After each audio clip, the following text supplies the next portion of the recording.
Now, before we watch this video, I recommend that if you have not seen the video that I uploaded yesterday regarding Scott drinking, then I recommend you watch that first, because in that one, we see Scott drinking, being absolutely drunk and literally giving the most nasty vibes possible. But I recommend watching this one first before watching this one, so therefore this one makes even more sense to why we are here today. But also at the same time though, let's start off by hitting that like button, and also please subscribe. We're on that road to get to that 50k, okay, before the end of the month, and for that to happen, people have to subscribe, so please do that. Now, with that being said though, at the same time, the shout out to Reality Trash Talk, because they're the ones that provided this upload. Now let's get into this nitty and gritty of Scott continuing to be a narcissist and taking no accountability for his own actions. What's going on? Well, here, this is what's going on. On my computer, looking for jobs. That's what I'm doing. In my camper, this is my life.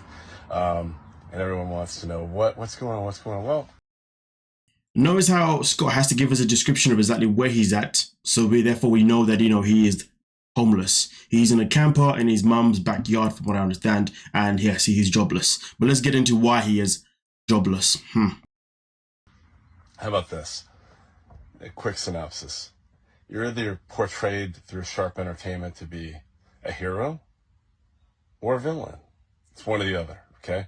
So if you're a villain and they make you expendable, they pump you out with the shows, and what you see is what you get, and you get blindsided by it. And then you have to live with those consequences, because then you're not getting the puff piece editorials. You're not getting the hey, tell us what color you like, and talk about you being a respiratory therapist and saving lives and going and having a stroke during COVID, being deployed, doing 80 hours a week. Not one story about that. You know what? Let's play along. Let's just play along with Scott right now. You know what, Scott? You're correct. Damn, Sharp Entertainment, how dare they do this to you? How dare they literally cast you to be on the show, and how dare they portray you to be a villain that they decided just to spit out and make you expendable? I mean, honestly, Scott, I'm with you, man. How dare they miss out all the great things that you've done in this life? The fact that you've been saving lives. Yes, oh my goodness, these people have been absolutely cruel. They have legit taken a great person, an amazing Samaritan, one of the best human beings in this world, and put him on a TV show, not once, but twice by his own choice, your choice, yes. And they've done nothing but, to make that person a villain. In fact, they have gone as far as making you say all the mean things that you said on the show. But you know what, though? It was their fault, because they should have never aired those parts of you being mean, and they should have aired the parts of you being nice. I wonder if they have any parts of him being nice. But yes, Scott, you are right. How dare they miss out? How dare they not take the same formula as American Idol or Britain's Got Talent or America's Got Talent, where before you go on the stage, they give a nice little sob story. So Scott is a man. He has been divorced before. His wife left him, and now he's living a life where he's trying to pursue a new life and trying to find a new partner to take his heart, to take his soul. Honestly, if you just knew how sad the story was of him having children and then now being alone, if they only knew about all the great things he's done over the years of just being a great human being, saving lives, hopefully we can finally find Scott the perfect match. And how dare we actually give him Lydia, somebody that is a complete evil person? Why would you do this to him? Oh my God. Yeah, you're right. Yeah, they should definitely give you a nice little cheeky sub story at the very beginning, right? Yeah, sure. But I have a question though. Usually at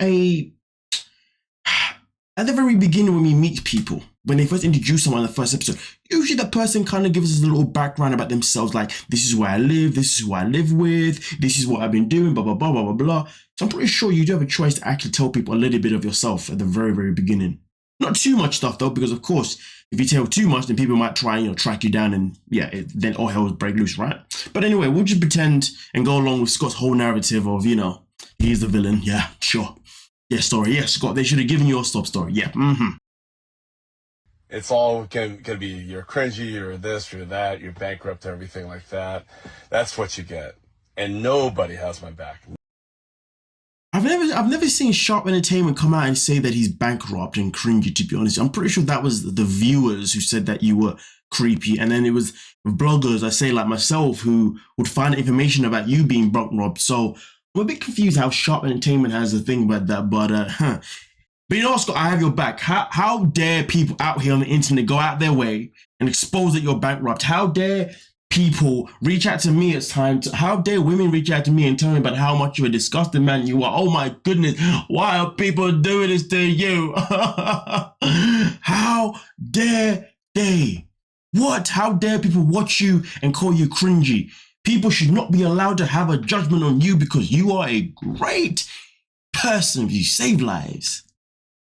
I feel kind of bad saying that because I feel like now I'm mocking every single person that generally does save lives, like because they have a great heart, to be honest with you. So now I do feel kind of bad by saying that, to be honest with you. But so I therefore hope that the context isn't taken out of context. This is based on this guy. Yeah. But at the same time, I'm not trying to mock the fact that he has been saving lives. I'm just making it abundantly clear that just because you've been saving lives, it does not mean that you're a great person. Because we've seen the way you behave. Point blank, you know the rest. Nobody has my back. You know, it's crazy. This is my life.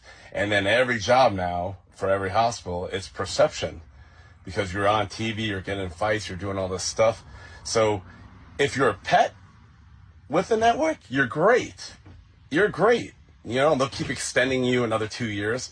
But if you're not a pet, the phone stops ringing and all you do is get slandered and attacked on a regular basis, okay? And then my livelihood, for other people, that's their livelihood, is doing TLC shows.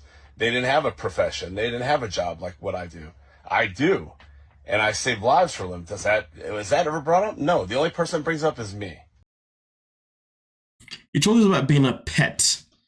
It's funny because he said that, you know, you get the people that are the pet and get renewed for season after season. But then there's me who's not the pet and then they get slandered every single day. I'm sorry, but like, okay, let's make a list of TLC pets, you know, 90-day pets, shall we say. So we got pet number 1, Angela Dean. She's on the show recurringly, but she gets slandered all the time anyway. So that contradicts exactly what you just said there about people being pets and then you being slandered because you're not a pet. When Angela Dean gets slandered all the time, as well as Big Ed, Liz, Kalani, Asuelo, the list goes on. But okay, whatever you say. But hey, he saves lives. Yeah. He's a real American. He saves lives.